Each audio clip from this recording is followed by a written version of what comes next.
How are y'all guys doing today?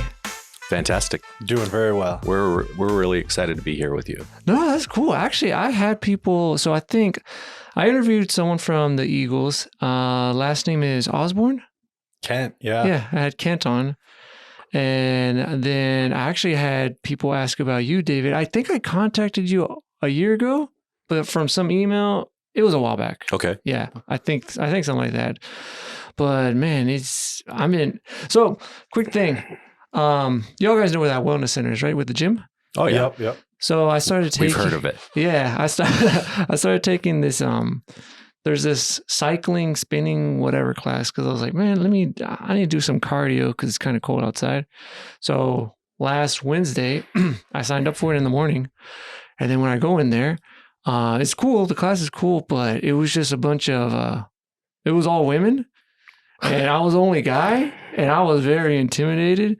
And then today they had the same thing, but luckily there was like two other guys, so it felt cool. But man, I'm like tired. I'm like very, very tired. I was going to say, you didn't get the memo that it was an exclusively women's class or anything, right? No, so yeah, I was checking that. I was like, is it like an all women's? No, it's all cool. So Okay.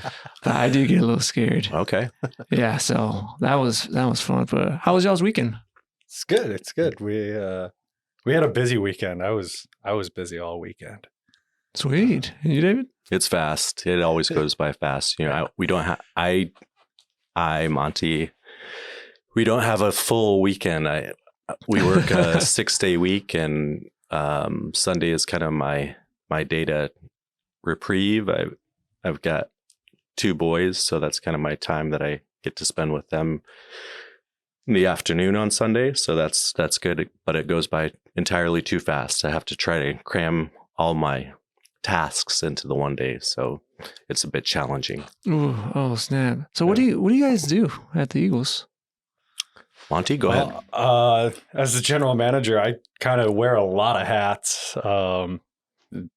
Main component is, managing people, making sure tasks are getting done, and organizing the work so that it's easy for them. I'm basically, I kind of consider myself almost support staff, because they're the ones doing the heavy lifting. They're the ones making us money. And my job is to just make sure they've got all the tools they need. So sometimes that's cleaning. Sometimes that's preparing food. Sometimes that's, running numbers and doing data. But it's there's always a mountain of stuff to do. So I'm never bored. You do it all. Yeah. Something needs done. I'm the guy. Sweet. And what about you, David? I came on in late June as kind of the lead chef, kind of just randomly. Like at the time, I was doing a pop-up called Jams in town, and I was running that out of Cow and Spoon about this time last year, till they picked up their season in April. And then I switched over to 19 Brewery, and I was there doing lunches for a bit. And then I would do Sundays. That kind of ran into like a regular Sunday gig. And it was fun. It was challenging. It was just it was kind of not real consistent. So I popped over. My food rep at the time came through, and she said that she just came across from Eagles and they lost one of their cooks. She's like, there might be something there. And so I took that and went in, chatted with Monty, and I wasn't really sure what the job entailed, but we did sit down together and talk about what I would come on as. And I'm basically kind of their lead chef. So I'm in charge of all the features that they run. Thursday's the big day, big night for bingo. And every month I have to plan what we're going to run for the month coming up. Aside from that, we have regular themed nights where we have like roasted chicken on Tuesdays and Saturdays. We have like kind of a burger night on Mondays and Wednesdays.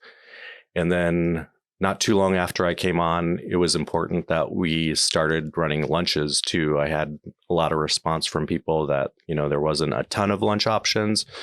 So we started running lunches on Fridays, about the second week in July. And that's been fun. It's been good to kind of explore what the needs could be for people in town, and maybe bring back some hits for people too at the same time. We, as an example, like we run the hot beef sandwich that'll continue going into the winter time. I brought on the elevated BLT, that's been popular for lunch, but that's kind of like more of a seasonal thing now that we're phasing out of summer, getting into fall and winter. That will be changed up with open face meatloaf sandwich. So it's been a tremendous opportunity for me. A little background story. Monty and I worked together at Red Steakhouse back in the day, and this is like about 2016. So we already knew of one another, and we worked pretty closely with one another on the line. I was the grill cook, and Monty would work the cold app side, and he'd run middle expediting. So we got to already work together and had a pretty good running relationship already. So this was kind of just a culmination of getting to work back together again. So he was basically in need for someone to take some of the tasks off of him from the kitchen side. And as he explained, he's running books and he's booking events. He wears many hats. So if I was able to lift and take on some of the responsibility, I was up for the challenge. And it's also given me a level of latitude that I can explore creatively, running features and specials. And I'm hoping to kind of up the ante too, and hopefully elevate what they might have had already in place for menus, and then bring on newer things too. I moved out here from California, San Francisco specifically, in 2014. And so I'd like to, and then I'm from Arizona originally.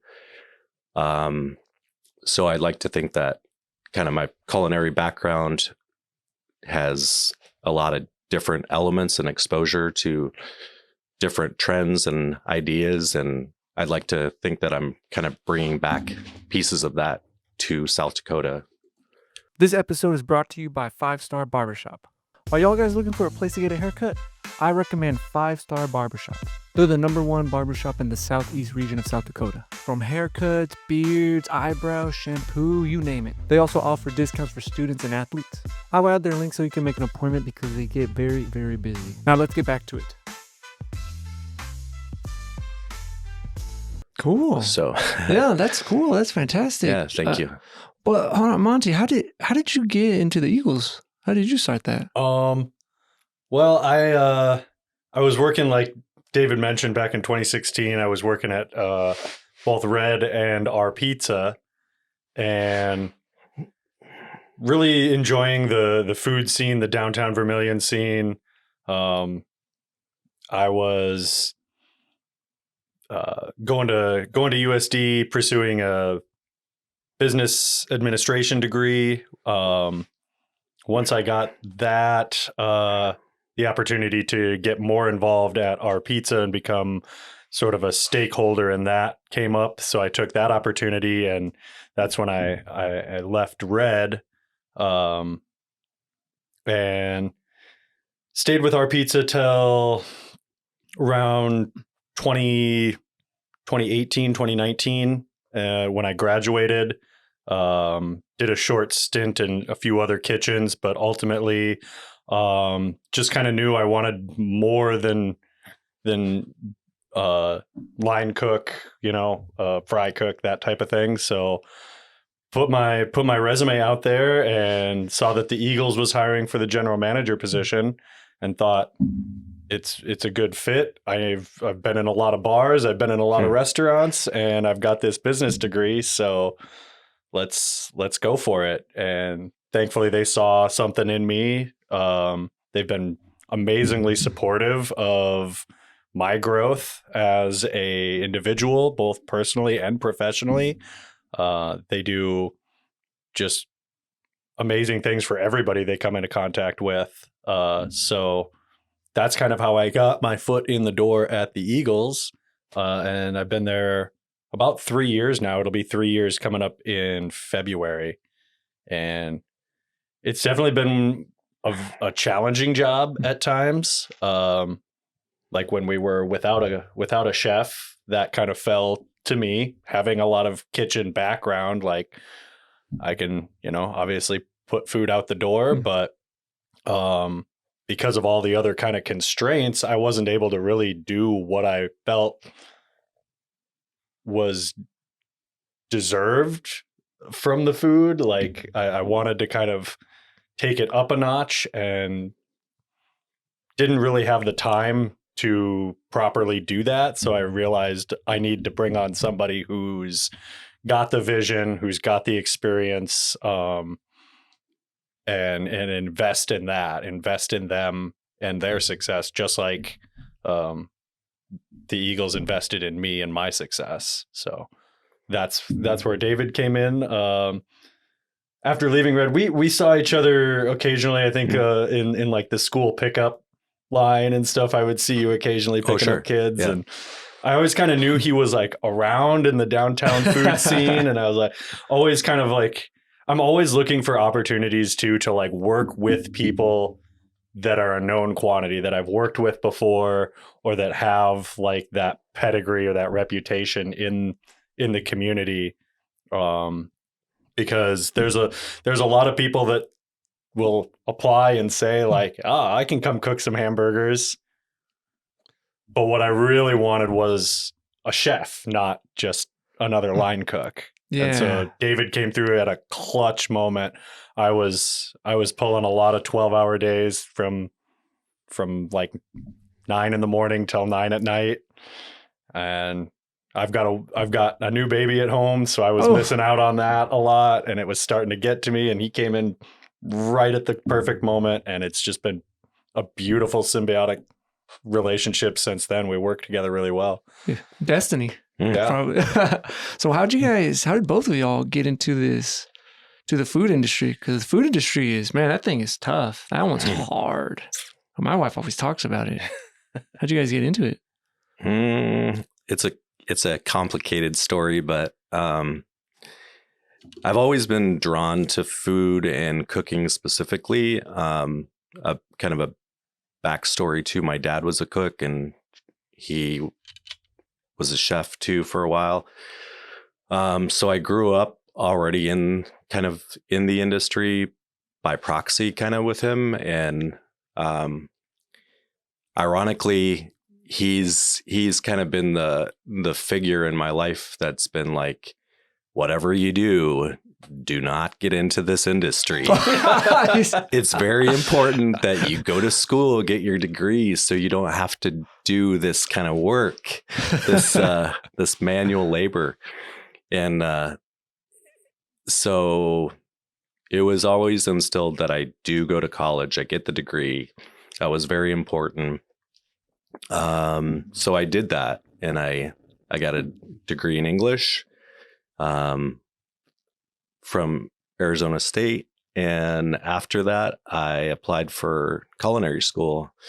And how'd your father take that when you found out you applied to culinary school? My dad passed pretty early on. I was 21 when I lost him. But I think that he's smiling down on me because I've taken the ball and ran, so it's been a good experience. But I've had probably about 30 plus years experience in the restaurant industry. I've worked half of that in front of house. Worked at some really high end steakhouses in Arizona. I worked at Michelin star restaurant in San Francisco. But it's kind of interesting because the front of house requires like a certain personality, and I can be that personality with public, but it requires a certain skill set. I tend to, like, the more that I was working in it, I kept getting pulled back into the kitchen, and on my off days, I was always like experimenting with something and seeing something that was done in the kitchen and how can I replicate that? And the culinary school episode was interesting. It's kind of like total immersion. Gives you kind of like the whole rounded out experience of, you know, every element within the industry, from front of house to baking to saucier, meat fabrication. So it gives you kind of like the all encompassing element of what's involved. But, you know, without direct and applied hands-on experience, it doesn't, that's going to be your best tool at the end of the day, is just getting, in the fire, so to speak. And so yeah, it's been an interesting journey. And from that, I spent about 10 years in San Francisco. That was really like an amazing experience, so formative for my cooking and application. In San Francisco specifically, they have this whole all-encompassing world about like what it entails, and it could be super high end or it could be as basic as basic can be. But I think the really unique application that the city offers is that you're pulling what could be known as California cuisine, is kind of rooted in that chez panisse going back to the 70s, Alice Waters, and all of these prominent figures who are so big and icons in that whole movement. But it comes down to kind of a basic level of ingredients, and you're sourcing things locally and kind of pairing unique aspects of food. And for me, it's not about over manipulation. It's about kind of more refinement and keeping things really simple, but just well executed. And I really enjoy, cooking. It gives me like this huge, like, artistic kind of palette to draw from. And yeah, it's just, and also I think I will say that cooking is like it's a direct extension from myself. Like when I'm cooking and I'm plating things, it's like I'm putting kind of myself onto that plate as well. And it's kind of like this artistic expression. Like I look at the plate as kind of like a blank slate, and how can we manipulate these three ingredients so that it really shines and people are like awed by it, hopefully,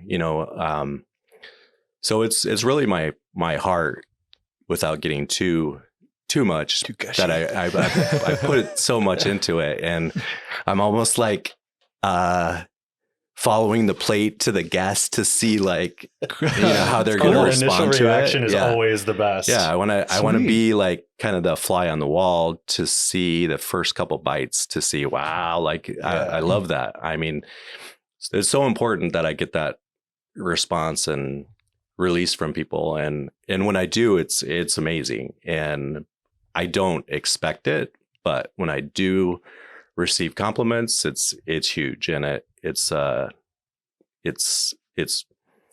just that that whole extension there's like a tremendous high that's associated with it. There's a huge like there's a lot of like adrenaline too that's in the kitchen that I just love. Like we had a killer Thursday like last week as an example, and it started like pretty much right at away. 5:00, and the tickets come in. And again, Thursdays when we run our feature. What were we running last Thursday? Last Thursday was pot roast. Oh, pot roast. Classic Ooh. farmer pot roast. Pot Nice. roast, yeah. Pot roast was big. That was one of Yeah. our best sellers. We ended up doing like 110 covers, something like that, Yeah. by the end of the night. Yeah. And there was one point, like around 5:30, 6:00, there was like tickets that were like Just hanging off the printer. 10 feet long. Yep. And that we just kind of like, boom, like you just work one or a couple, and you've got the line where you're putting up the tickets as they come up. And you know, it was stressful, like really intense, but like it was like an amazing high too. Adrenaline was big. And you know, when you're in it, you're really not thinking about how stressful it is. You're just doing it. Just like an athlete, you're just performing. You're Yeah. just like you're there. You're hitting your notes. You're making the plays, and that's what it is. And you get the same level of like satisfaction as a singer or as an athlete Yeah.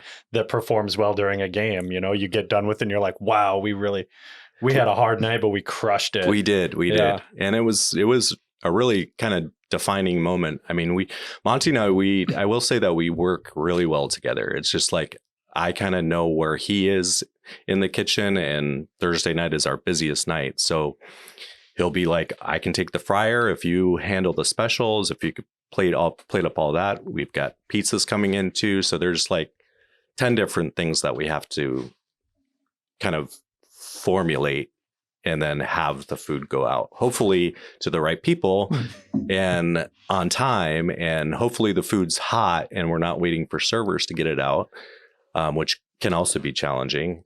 And it's not really a big kitchen that we work out of. It's small. Yeah. We have kind of just a tight space. And so we're really limited. But I know where Monty is. He knows where I am. And we just kind of read one another. Yep. So I enjoy that element too. And I'm not terribly organized either. I've learned to be more organized, but Monty's definitely got the organizational piece in place. He takes the reins for ordering product. Shopping is kind of like a combined effort. I'll say, you know, these are the features that I put together for the month of November, and I need these ordered through the purveyor, and he makes that happen. And whatever else I need for the week or coming up, I'll run and get to. So it's a really unique relationship that we have, working relationship, and I have a ton of respect for Monty. He does a great job. He's got some history with the Eagles, and for me, it's just kind of like a wide open path. And it's kind of like I've been given this level of ability to create new things, hopefully, and hopefully the crowd is responsive with it. And I've got nothing but good things, maybe like a few things that I'll hear about. But for the most part, I think people have been really happy with what I'm doing. And that's to get that response back. That's big. So yeah, that's that. So to circle back and I got to answer the question on my end is I got into food at 14 years old, getting a dishwashing job in a restaurant. What? Really? And kind of like, you know, got introduced to back of house and kitchens and stuff. My my path took me more towards institutional cooking. So I've worked in hospitals. I've worked up at USD in like the large kitchens where you're producing huge volume of food. So a little bit different skew on the kitchen industry and the food and beverage industry there. But similarly to David, like the real reason I kept going deeper and deeper into the industry was that I'll be blunt, I'm not the most creative guy. I can't paint. I can't play any instruments. I have very little artistic ability, but food was kind of the one creative outlet that I felt confident at.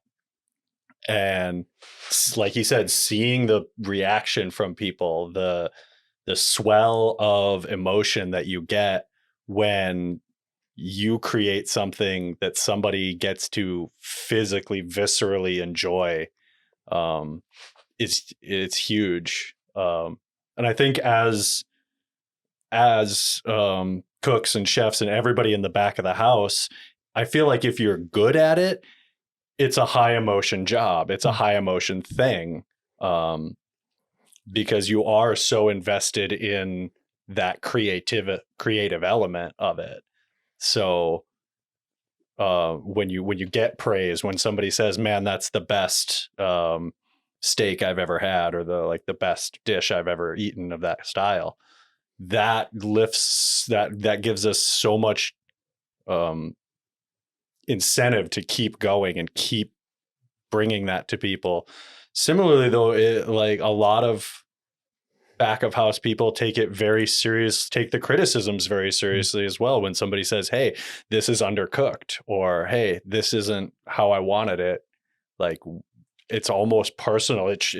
We let it go, but like there's a moment when you first receive that feedback where you're like, it's like getting slapped in the face. Yeah, because you're passionate about it, and you put time and energy and everything into it, and you want to get it right for them so that they get the same level of enjoyment that you're getting.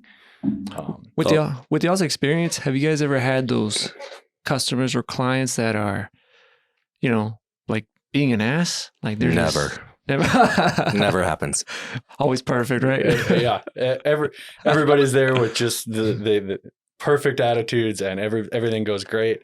But no, in all seriousness, there's no escaping that. And sometimes people are just having a bad day, and sometimes people look for the bad, which is unfortunate. They come in with a bad attitude. Maybe they've had a terrible day, and they just they're looking for an excuse to tear things apart. It's unfortunate, but there are those people out there. But those are kind of the exception. They're not the normal. They're few and far between. Yeah, but they do make it difficult, though, when you're you do have an objective at the end of the day. And going back to those horror stories of like sending out bad food, like mistakenly, like I just had like maybe 2 weeks ago, like a burger that I sent out. In the heat of the moment, I was trying to get through the rush, probably going too quickly with it, sent out a burger, and it was way undercooked. And the bartender comes back and he's like, "This needs to be remade, da-da-da-da-da-da." And I was like, that like ruined my night. And I just told Monty like 2 days later, I was like, that undercooked burger that I sent out, like I'm still thinking about it. Like it just like, it destroys me. But like we went through the entire month of July for the burger battle, and that was really popular. We did this, the red wine and blue burger, got really good response with people. Our regulars, there were people that had never come into the Eagles that just wanted to try the burger. It was a burger that was, grilled medium, topped with tomatoes that were marinated, a little bit of arugula, and then blue cheese that was broiled into the top of the burger as well, and then topped it with bordelaise sauce, kind of like a red wine based sauce. And so back to the undercooked burger, I didn't have a single burger in the entire month of July come back because it was undercooked. And then here it was 2 weeks later, and I'm doing like a quarter of the volume that we did in July. And it just, those small mistakes are huge, and they kind of eat away at me specifically when it happens. But it takes me a little while to get over that. But It slips, man. So recently, so if people, I think some people know, so sometimes me and Myra will make some, like, you know, a few years ago we had like a little food stand making some tacos in downtown and all that. Sometimes we'll hit up the brewery, tamales, all that stuff. So, but recently I've been doing these like kind of shorts, TikTok reels, whatever you call it, of these cooking videos, and I make entertaining. But there's two versions: mine, which I mess around a lot, and then Myra's, which is more professional like. And you know, it's gotten good response. But then I started uploading it on Reddit, and then there's a subreddit called Mexican Food. I'm like, oh, that would be perfect. So it's her making like, and putting the recipe, she's making like homemade flour tortillas. And well, she's from Mexico. She's been there for 25 years. I'm like, well, she knows what she's doing. And I put it on there, and then good responses. And then I get some comments saying that we're doing it wrong. What do you mean? What are we doing it wrong? And then something about, oh, you're doing this or this and that. I'm like, what the hell's going on? And then we made some another video with carnitas. And apparently we're also doing it wrong. They're saying that, why aren't you putting evaporated milk in it? Or how come it's under the broil? I'm like, who are these? But then there's also people defending it, saying, no, just ignore them. They are the authentic. Oh, no, they're not. And this and that. I'm like, man, I can't make anyone happy. We're just chilling, just putting some food out and this and that, or a video. But I take it personal. As long as you're making yourself happy. Yeah. That's all that matters. But man, some people, they just criticize. Someone even commented, they're like, man, I'm so disappointed in all these people commenting, nitpicking, whatever. Food is food. It's great as long as it tastes good and whatever. Exactly. And if you really want to push back, just say it's regional. And it is. That's what we did regionally. Yeah, and it is. I was talking to my dad about it, and he says, yeah, there's places that do it like that, the evaporated milk, but where I guess my family, where my wife's from, they make it just like this or this and that. I'm like, yeah, everyone makes it like you're saying. It's regional. There's no like one perfect interpretation. Yeah. We got into that last at the end of September. There was the Oktoberfest celebration. Yeah, and the back and forth on authenticity of German cuisine perceived in America, it's very different. And Germany is one of those places where it is very regional. So potato salad is a great example. Most Americans, they get potato salad from the store. It's creamy. It's made with mayonnaise. It's, served cold. German potato salad, again, it varies widely by region, but almost always not a mayonnaise salad. It's served room temperature with, it's more of a vinegary type thing.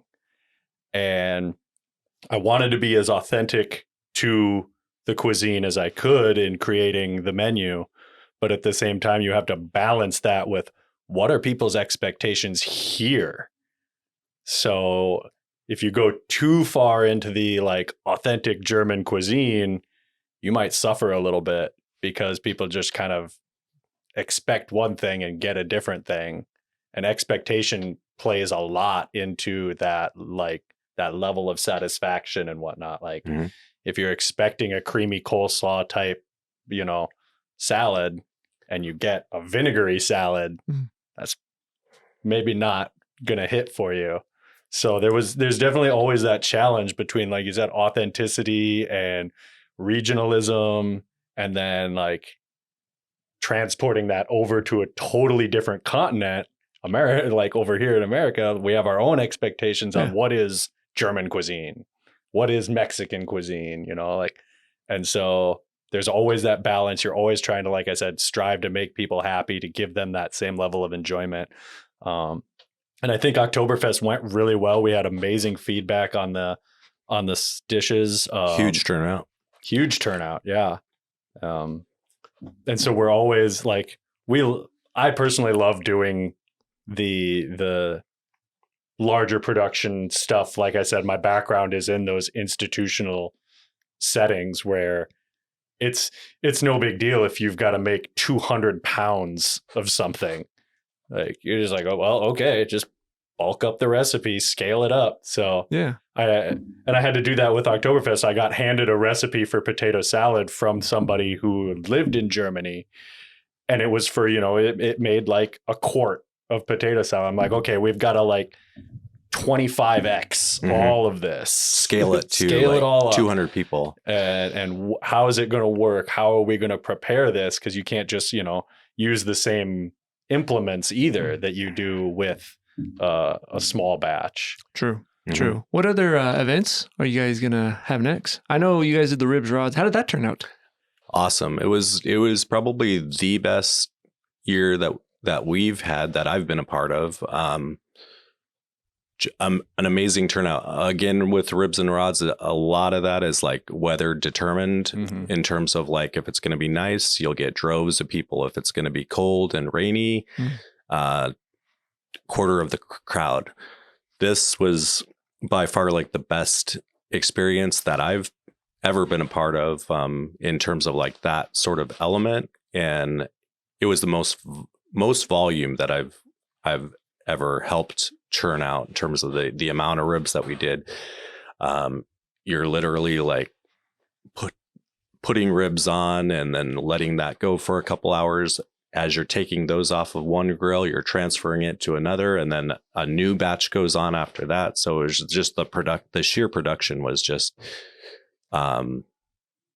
really cool to be part of that whole deal. So, and there's great people that we worked with that are part of the Eagles, members that are volunteers. So, I mean, that aspect alone, I mean, you have a whole team of people that you're working with. And so, yeah, just a great experience, good turnout.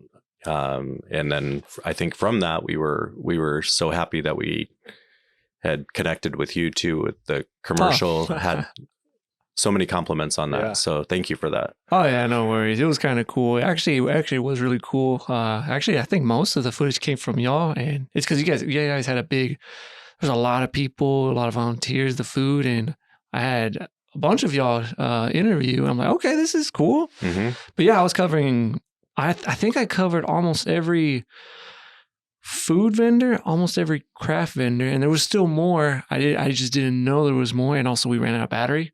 So maybe next year we'll do it, because I did it last year, but it was very small. It was very, very small. And then this year I was like, oh, well, let me see if I can ask more people. And a lot of them were like, yeah. And then maybe next year I'll cover the whole entire event. I like this stuff. It's fun. It's really fun. You do a good job. Yeah. Nah, thanks. No, my recollection of ribs and rods was there was a lot of trepidation leading up to, because this is only the second year that the Eagles has been a vendor at Ribs and Rods. So we didn't have a whole lot of information from prior years and, numbers and amounts and stuff, how much to order of this, how many servings of that are we going to need? So it's kind of, in some respects, it's a little like throwing at a dartboard. You're just kind of make your best educated guess. And so there was a lot of trepidation leading up. Friday was it was a little on the slower side than what we thought we were going to get. Going back and looking at the numbers again, like we did okay. It was a decent day, but like we all had like really high expectations on Friday. And when those expectations didn't quite get met, it was difficult. Some of the volunteers that don't do this all the time were kind of down on themselves and kind of like, maybe we effed up here. And that's when I just got to step in and be like, look, guys, we got a whole nother day. We got to put on our big boy pants and we got to get back out there and hit it harder and come back again tomorrow. And Saturday was phenomenal. The weather was great. The crowd was great. The car show really brings out a lot of people, and it's super cool. And something about food and cars just meshes well together. When people get around and nice barbecue cars, too, they start to eat. Yeah. And with that too, I mean, we touched on volunteers. I just kind of wanted to circle back in terms of like who those volunteers are, and maybe what the Eagles is about. Sure. And we're rolling out on the food side. What's new this past week, I started Monday meatballs, which had good hits with people. But I just wanted to, and Monty can talk on this more about just in terms of what the Eagles is, who can access, and just that we have kind of a running menu, but it's open to the public. Yeah, everybody can access.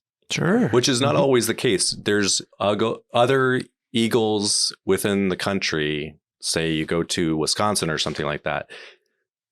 They could potentially be like an exclusively member-based Eagles where you have to be a member and that's how you get in. A lot of the Eagles across the country are members only. There's a doorman. You got to show them a card, then they let you in. But with it being a college town and a fairly small population, we decided to be an open club. So anybody can come in for dinner. Anybody can come in as long as the open sign's on. Come on in, talk to people, enjoy yourself. And, the mission of the Eagles is always just people helping people. It doesn't have to always be financial support. There's a lot of just talking with people, helping them through whatever they're going through, making sure that people's needs are getting met one way or another. And so everything that we generate for income ends up getting donated back, usually to local or regional charities. There are a couple like national endeavors that we support that the entire National Eagles supports, like Sanford's Cancer Research, Kidney Fund, that sort of stuff on the national side. But there's a lot of the dollars that we raise get recirculated back into our community in the form of scholarship grants for students, donations to other 501c3s. A lot of the time it kind of feels like we're more almost like a clearinghouse for other nonprofit organizations. We facilitate a lot of their fundraising activities with our event space. So if you're a nonprofit organization and you want to run an event through the Eagles, if it's a fundraiser, we will comp the room rent on the event space. So it's a great opportunity for other organizations to raise money with our resources. We try to do a number of events throughout the year, like we just mentioned, Ribs and Rods, Oktoberfest. Those are kind of like our fundraising activities. So we usually get together ahead of time and figure out kind of like what we're going to support with this party or event or whatever we're doing. So one of them coming up that's one of our larger ones for the year generates a fair amount of capital so that the Eagles can continue that mission is the poultry party. What's that? So back in the day, back in like the 80s and 90s and stuff, we would actually go out and procure many, many, many turkeys. And the challenge there is, where do you put 70, 80 turkeys, so we've kind of gotten away from physically having the turkeys and gone more towards like Hy-Vee gift cards. So basically we just play games like we played bingo, we play a card game called Pitch. And you win Hy-Vee or Runnings gift cards. We've added Runnings gift cards to the prizes. There's toys. You're encouraged to bring your kiddos and play bingo. They can win a toy, a Christmas toy. And it's a great way to get people together to do something fun and to help our community continue the mission of people helping people. Cool. I do very much like that. And that was important to me too, the connective piece that, a lot of those funds and charities that are ran through the Eagles, I want to say 80%, if not more, is channeled right back into the community of Vermillion. So I do love that piece that is so big within the Eagles, how all of that is just funneled back into scholarships, whatever it may be, but it's locally based too. So that's a big piece for me. So and I will say that too, another aspect of what Eagles contributes from a food point, if we're running way over on something, say that we have like pork loin special for Thursday, and we have a huge excess that we're sitting on at the end of the night, or whether it be roasted chicken that we do maybe for Tuesday or Saturdays, if we have this huge surplus that we're sitting on at the end of the day, I say we, Monty and I've said, there's a lot of this excess that we have can go right back to the food pantry in town. So we have a good working relationship with United Way, and I personally will package those meals up for people with our excess, whether if it's the pork loin that we had extra potatoes with, we'll prepackage, so many meals so that people that come in for the food pantry, they have access to that on a daily basis almost. So that will be maybe 30, 40 meals that can be prepped out.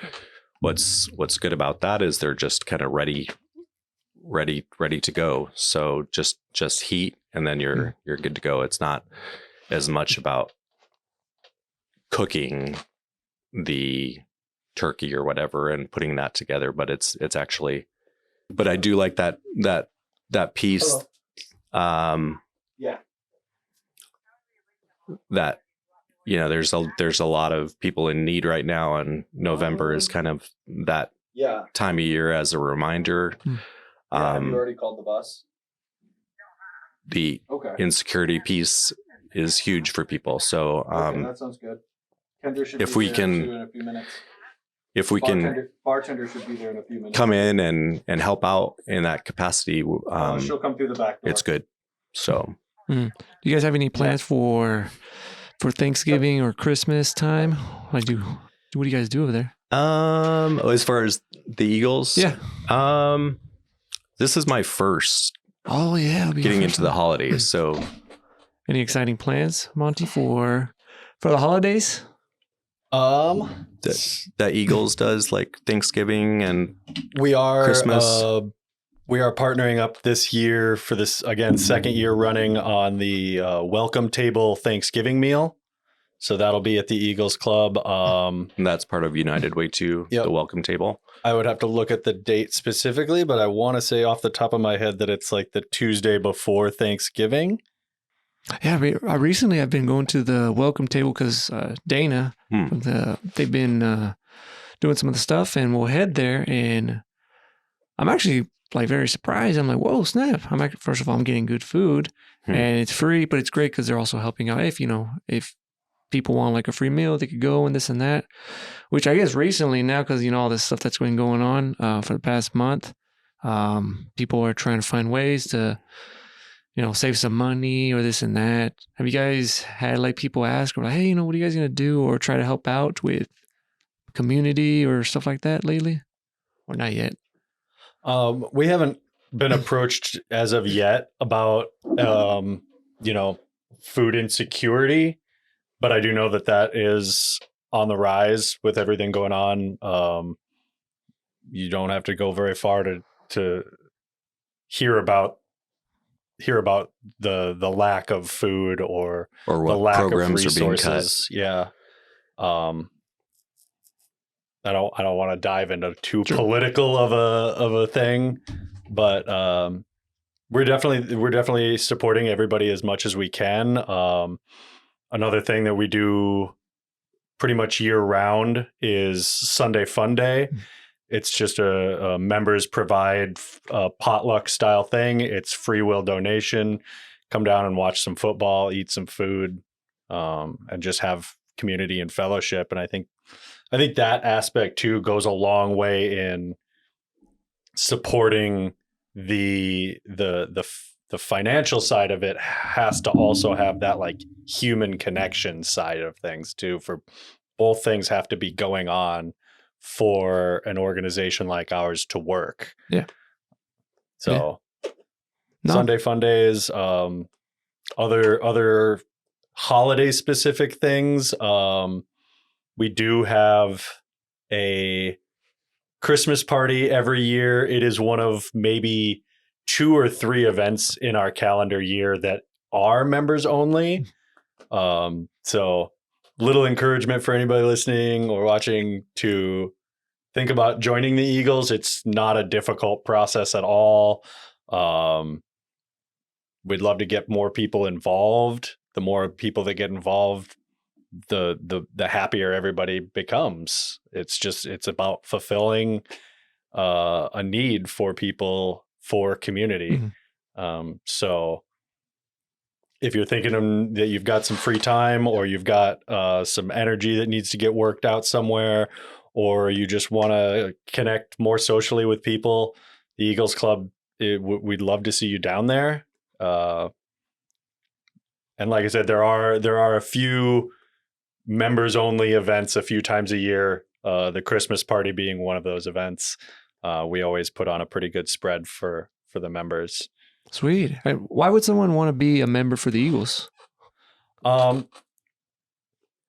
Mostly because they want to make their community a better place. They want to help out individuals who are at a point in life where they maybe need a little assistance, whether they're just getting started or whether they're looking for something to do.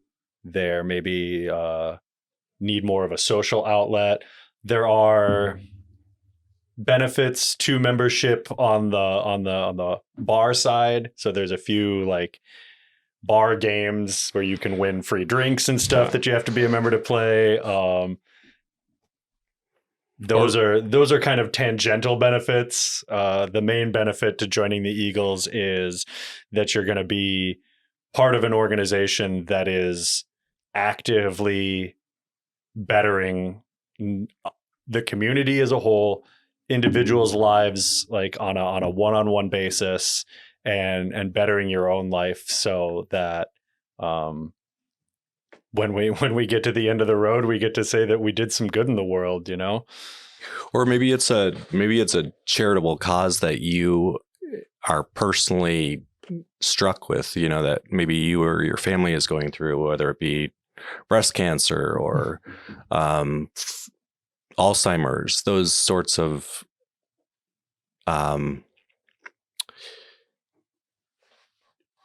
Eagles is a great platform that you can have a direct impact on some of those causes that are close to home for you.